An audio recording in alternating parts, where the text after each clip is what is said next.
Hi everyone, this is my run on Kimari's last chapter, Unbreakable Pride, and this is the Chaos Challenge fight.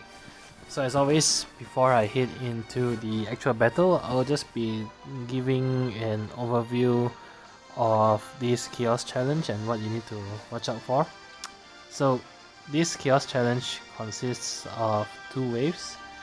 The first wave has the Mother Wheat and two minions which are the Wheatlet.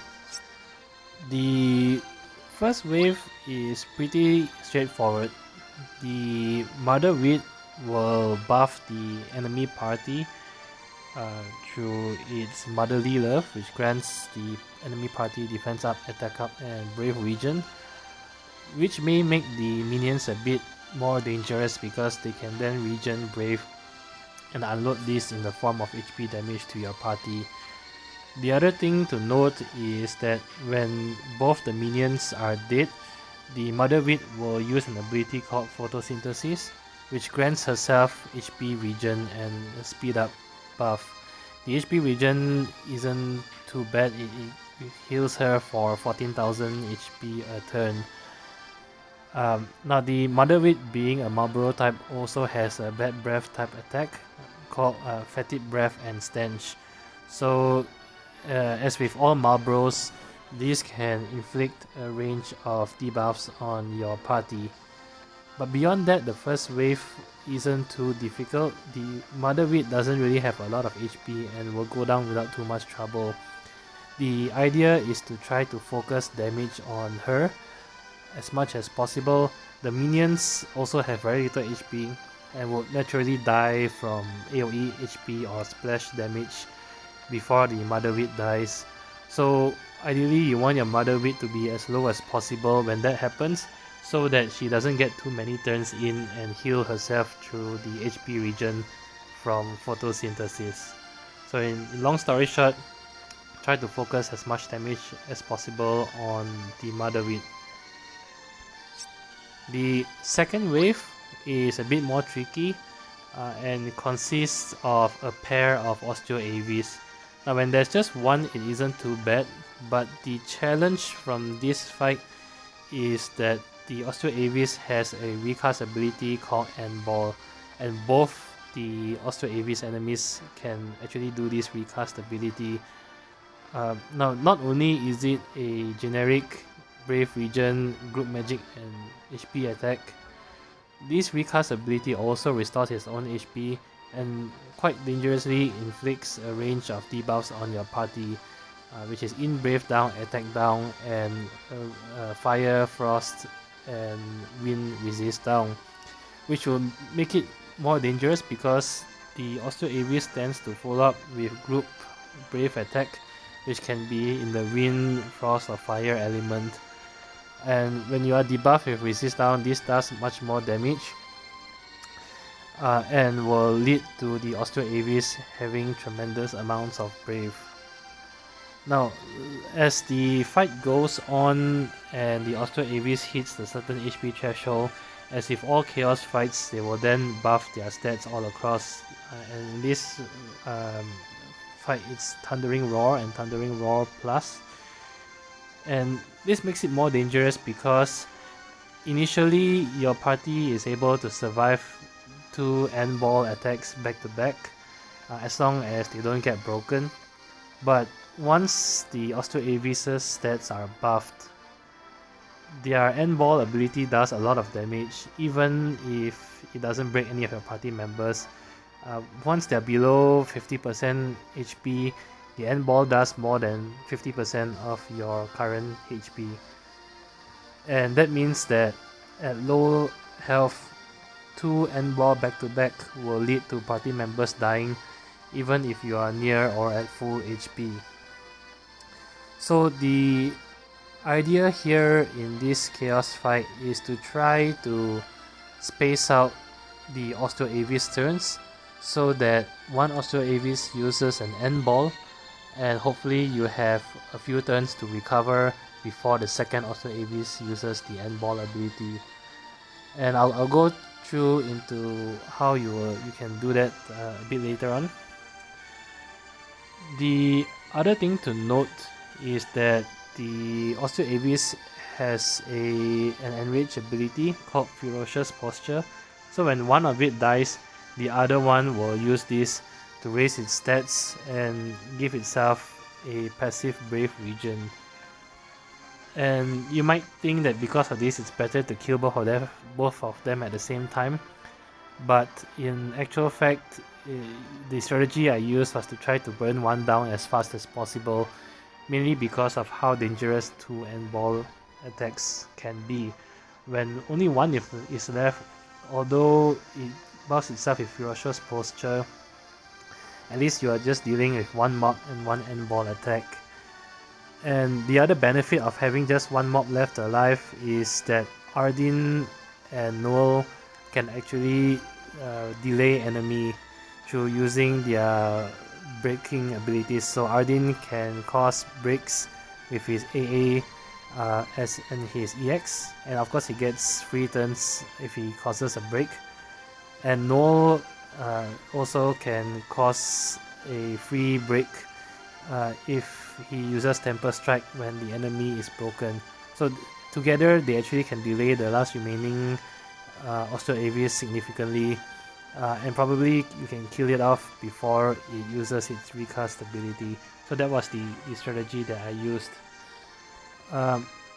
And the breaking and re-breaking feature that I mentioned across Ardyn and Noel is also how you should maximize or you fully utilize to try to space out the Osteoavis turns. So at the start of the fight, try to keep a close eye on the turn order and try to use these re-breaking mechanics to sort of lead to a gap between both Osteoavis turns, and that way it gives you a bit of breathing room to hopefully heal up with Yuna. Now both waves, as I have shown, can inflict multiple debuffs to your party. So because of that, either Yuna or Kimahri is essential here. Yuna notable because she has the Esuna ability, which provides you party-wide debuff removal, and Kimahri can inflict total blindness on the enemy through his EX.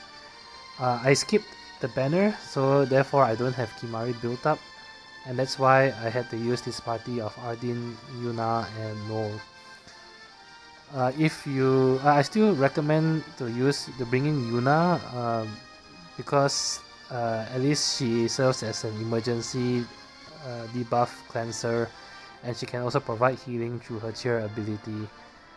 Do note though that if you do not bring in Kimahri, this means that only Yuna can provide healing for your party, and that happens through her use of the cheer ability, but unfortunately she only has 5 charges of cheer, which means that if you do not bring in Kimahri, you need to be using cheer very very sparingly, and hopefully ideally use cheer only when you can use it to heal your party from HP damage.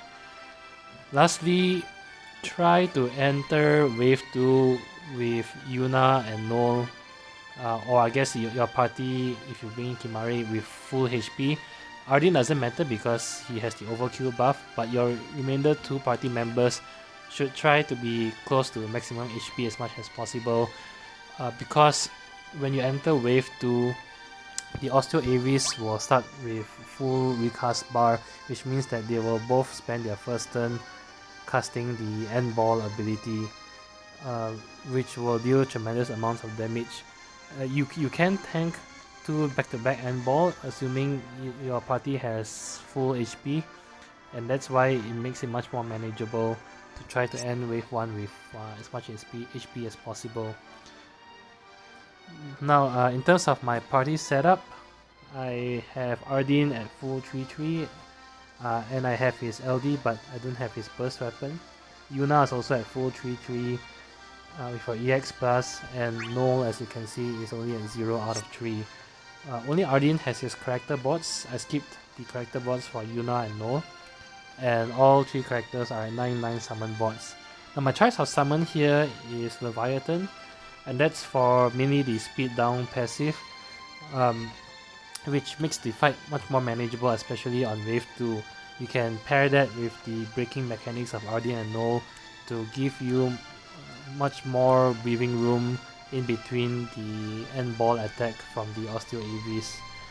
Odin can also be an option, but here I feel that the speed down is more valuable than the defense down.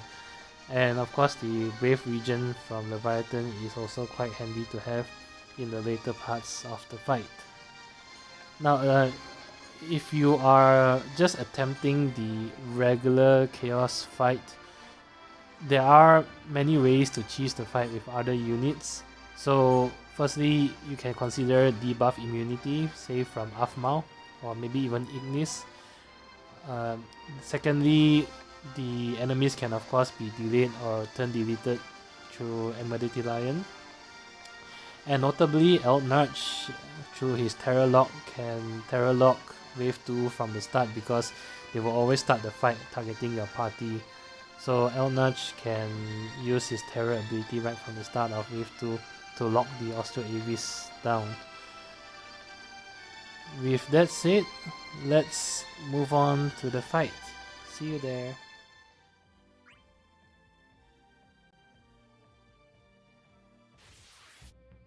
Okay, so starting on the first wave, I tried to reset a few times to see whether I can get Ardyn to go first, but unfortunately Yuna seemed to go first each and every time.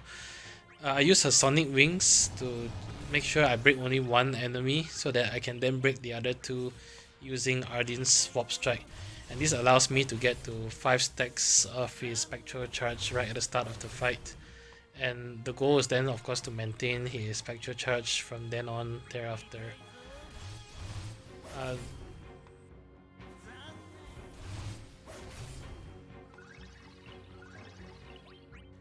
With Noel, of course, you always want to start with his Gilfang so that he can get his framed buff. And thereafter, try to focus all your damage onto the Mother Weed.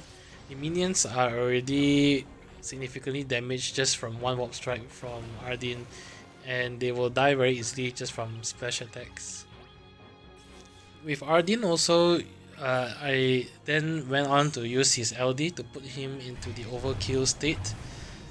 So that at least he's safe from death through the entire fight, and you really need to space out his LD skill use as much as possible to make it last through the entire fight, particularly if you don't have his burst. His burst makes things much easier because it then gives you one additional use of his LD and another 8 turns of the overkill buff. The other thing with Ardyn is also I try to be a bit more frugal with his skill use so that he can last the entire fight. He will be the main damage dealer because my Noel is only at 0 out of 3. So because of that, if I can break an enemy with Ardyn during his turn, I tend to break the enemy using the HP++ attack, and then I use his free skill during the full-up consecutive turn. That's because he tends to get batteried by Yuna, so the HP++ attack would still deal significant amounts of damage.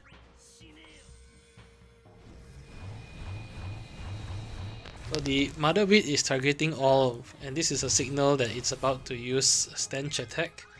That will inflict a range of debuffs on the party. In case you're wondering why I haven't used Cheer with Yuna, I'm waiting for the Stench attack to come, because otherwise the debuffs from the Stench attack will displace the buffs that Yuna plays. And as I mentioned, her Cheer is extremely precious. It's the only form of healing I have in this party composition. So I tried to wait until the Mother Weed uses Stench before I use her Cheer ability.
At this point, the Mother Witch still hasn't gotten her turn, and since the minions are dead, I decided to just use cheer here at this point in time. On hindsight, I think it's probably better to hold off a bit further and just use Esuna with Yuna to battery the party. But because her EX buff is also about to run out, I needed to charge my EX gauge.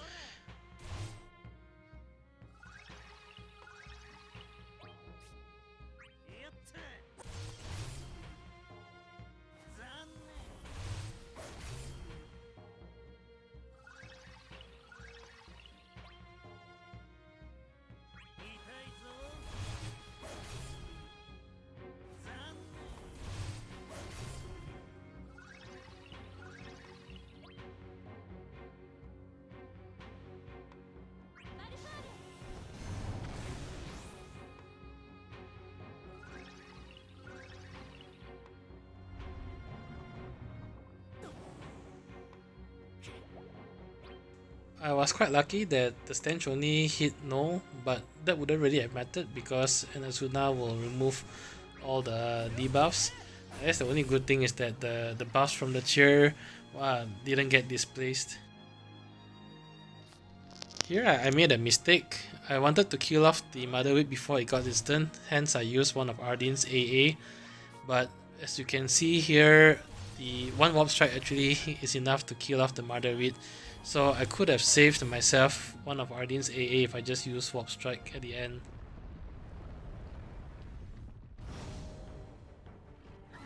Alright, so coming to Wave 2. Now the goal at the start of Wave 2 is to just survive 2 end ball attacks.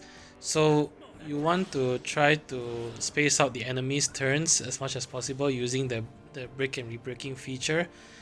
And on top of that, try to ensure your party has Brave to tank the end ball attack. Now, of course, if you have Kimari, it makes it easier because he has the defense up as well as total blindness that he can inflict. But again, I don't have Kimari, so this is the strategy that I had to use.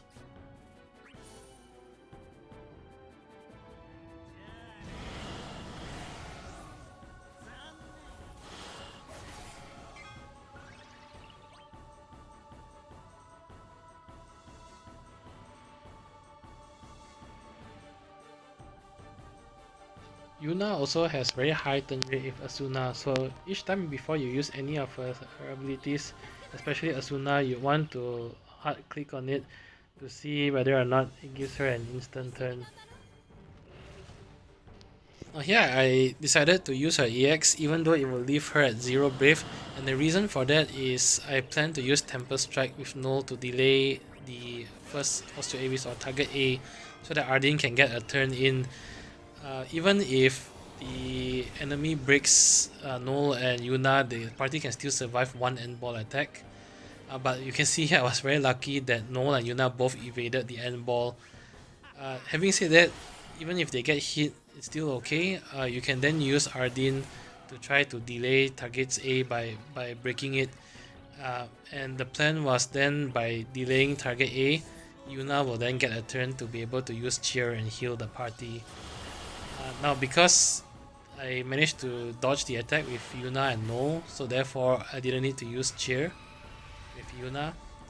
And this at least gives me a good opportunity to use Esuna with Yuna to battery the party before the Osteoavis A can use end ball.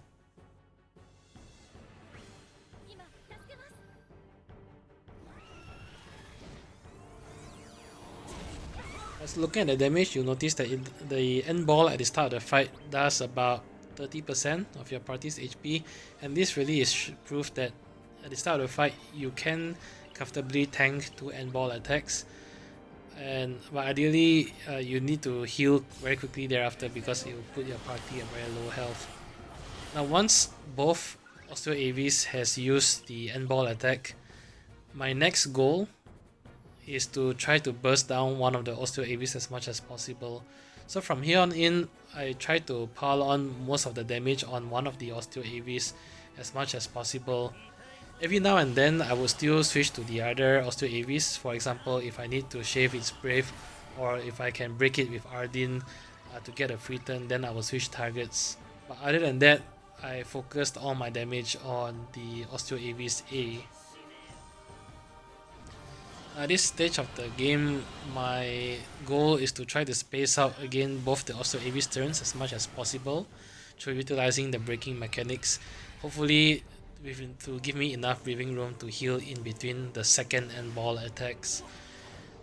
Ideally, also you want to leave one of the Osteoavis, the one that you're not targeting, above 75% HP, so that it doesn't get its stat up through the Thundering Roar, and so that its second end ball will only deal about a third of your party's HP, and therefore allow you to comfortably still tank 2 end balls the second time.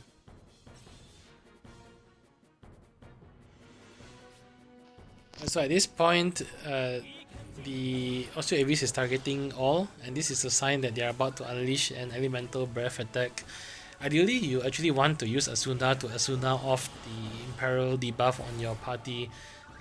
The other mistake I made here is I left the debuff on when I could have esuna it off.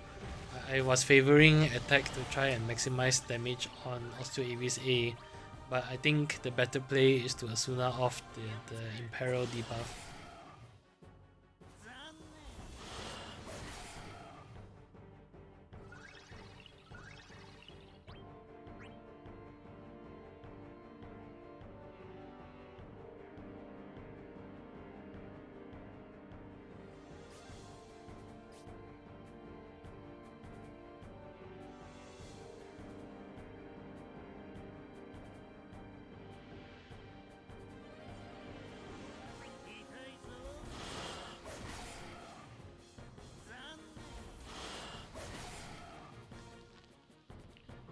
And you can see here that I was very lucky in this fight, and again I get double dodges on the ice breath attack.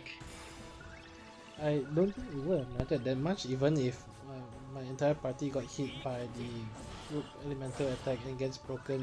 It just means that there's more brave that I need to shave off. I think this is one of the good opportunities to use one of Noel's AA. It does gravity shaving, so it will first deplete 50% of the brave before doing a normal brave attack, and this will make this part of the fight much more manageable after they use their breath attack. Alright, so both the Osteoavis are about to use end ball a second time, and like I said, it's very important to try and space out their turns as much as possible to hopefully allow you some turns to heal in between the end ball attacks. So here I managed to get Noel a turn in, so I eat one end ball attack. It actually broke Yuna, and you can see it dealt more than 50% of Yuna and Noel's HP. And obviously I want to try to heal before the second Osteoavis gets a turn in. So I managed to break the second Osteoavis, which buys me a turn, and then I have Ardyn's EX ready as well, which will then cause a rebreak, and that will allow me to actually get Yuna's turn in before the second Osteoavis uses end ball.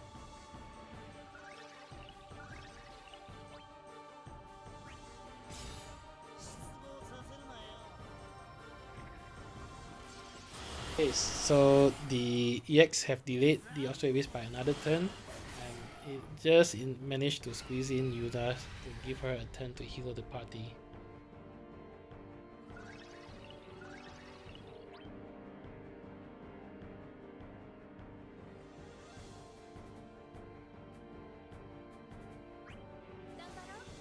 So using cheer here is not only good for the healing, but importantly it also batteries the entire party, which means that the second end ball will not break the party.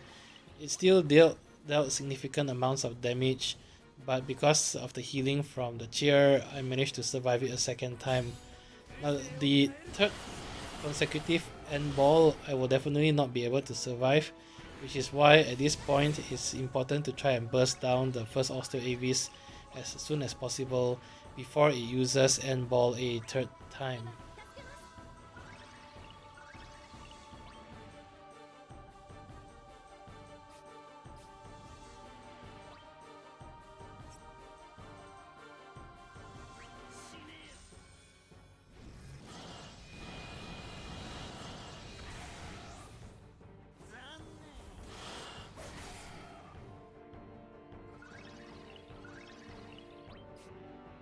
Throughout the fight, you need to keep a very close eye on Ardyn's overkill as well as his spectral charge buff. You do not want either of these to fall off. In one of my earlier runs, I actually made a mistake and his spectral charge fell off. And in another attempt, I let his overkill buff run out and he actually died from a generic HP attack. So lessons learned, you really need to keep an eye on Ardyn's buff and use his Warp Strike or his LD accordingly to refresh the buffs. With Noel, if you use his Fear Siphon to break an enemy, it actually grants him a free ability use. But having said that, on retrospect, I don't think it would have mattered. He actually has quite a lot of skill users, and perhaps it's better to just spam skills with Noel. Again, so if Ardyn's turn comes out and you can break an enemy, I tend to use HP++ to break. You can see he still dealt quite a lot of damage. And then after that, I get a free turn and that's where I use his skills.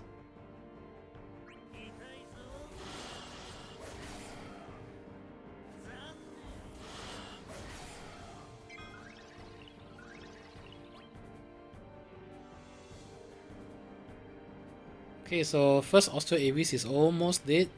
And I still have my summon, so I should be able to comfortably finish off the first Osteoavis. If you feel you are able to finish off the first Osteoavis inside summon, then it's actually better to switch targets to the other Osteoavis so that you can let splash damage whittle down the first Osteoavis you were targeting.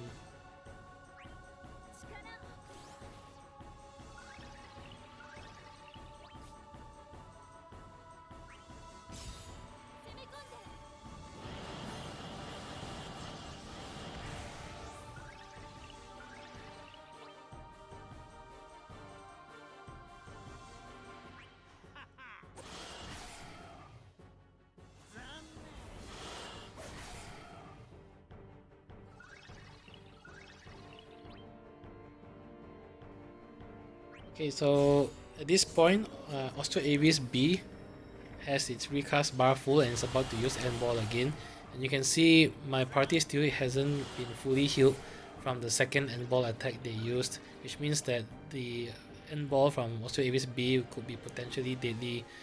And this is really, I think, the best time to pop summon so that you can finish off Osteoavis A inside summon while you deal significant damage to Osteoavis B. The timing also lined up quite nicely because Osteoavis A has launch triggered, so inside summon at least I get a full launch with my party.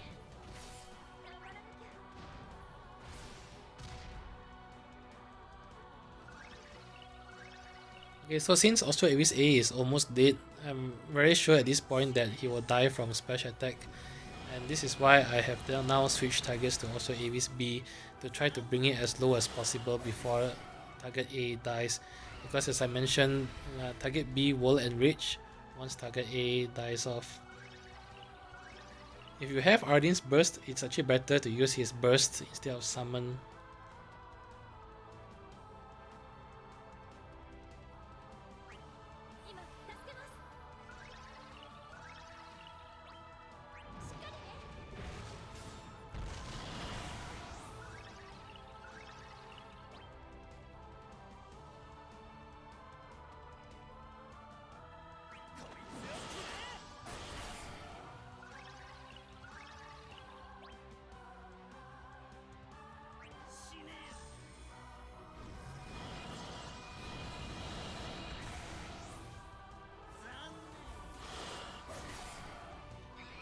Okay, so here the target A has died just nicely at the end of the summon.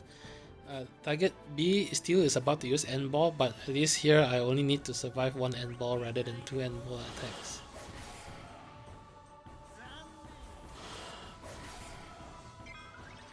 And because the Osteoavis is below 50%, its stats are significantly buffed and the End Ball will deal a lot of damage, so you really do not want the End Ball to break you, and that's why I used esuna with Yuna and then I used a Brave attack with Noel to ensure all my party members has Brave.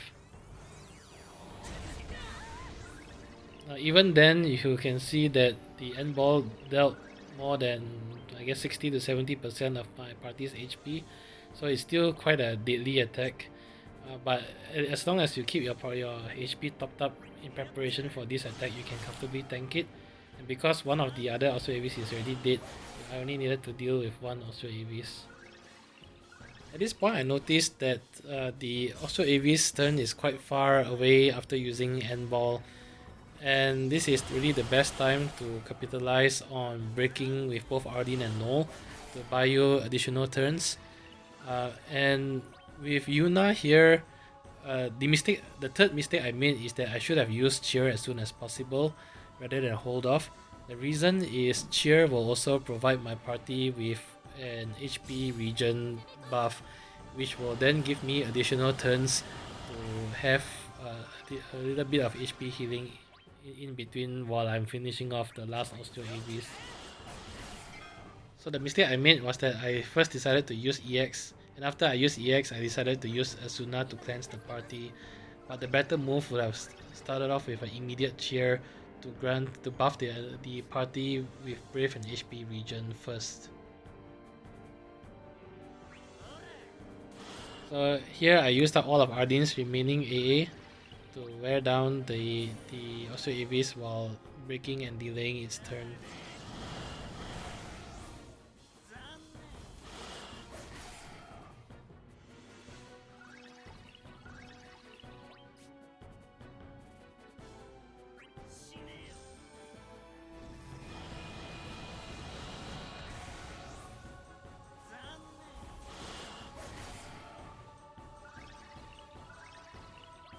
So here I finally used Cheer, and you can see it didn't heal me to full, and in fact if I used it 2 turns earlier, I would have gotten another 2 turns of passive HP healing, which will allow me to end the fight with slightly higher HP.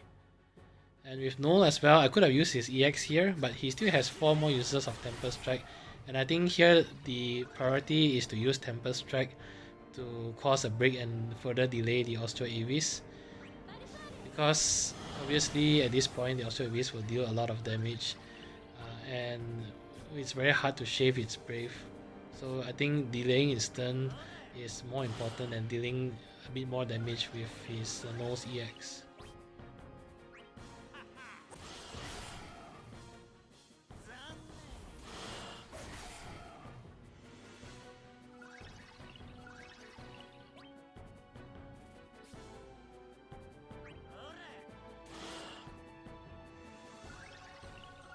And here is a good example of why it's important to keep an eye on the buff. So Spectral Charge is about to wear off on Ardyn, so I use Warp Strike to reapply it.